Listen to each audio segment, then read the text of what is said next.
नवनवीन व्हिडिओ पाहण्यासाठी व आमच्या सोबत राहण्यासाठी चॅनलला सबस्क्राइब करायला विसरू नका।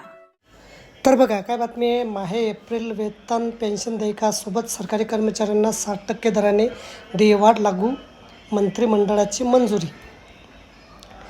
माहे एप्रिल वेतन पेन्शन देयकासोबत सरकारी कर्मचारी तसे पेन्शनधारकांच्या डीएमध्ये 2% वाढ करण्यास मंजुरी देण्यात आली आहे। मंत्रिमंडळ मंजूर दिनांक 18 एप्रिल 2026 रोजी केंद्रीय मंत्रिमंडळात बैठकीत सरकारी कर्मचारी तसे पेन्शनधारकांच्या डीएमध्ये 2% वाढ लागू करण्याचा मंजुरी देण्यात आली आहे।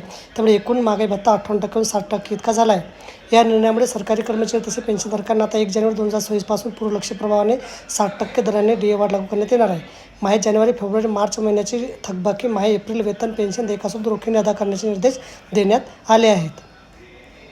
महाराष्ट्र राज्य कर्मचाऱ्यांच्या संदर्भात महाराष्ट्र राज्य कर्मचाऱ्यांना जुलै 2025 पासून 58% दराने डीए मिळत आहे।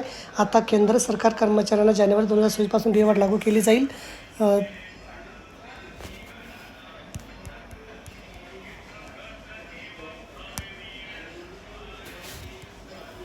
तर बघा अशा प्रकारे अत्यंत महत्त्वाची माहिती आपल्याला समजली असेल। व्हिडिओ सुद्धा आवडल्यास लाईक करा, शेअर करायला विसरू नका।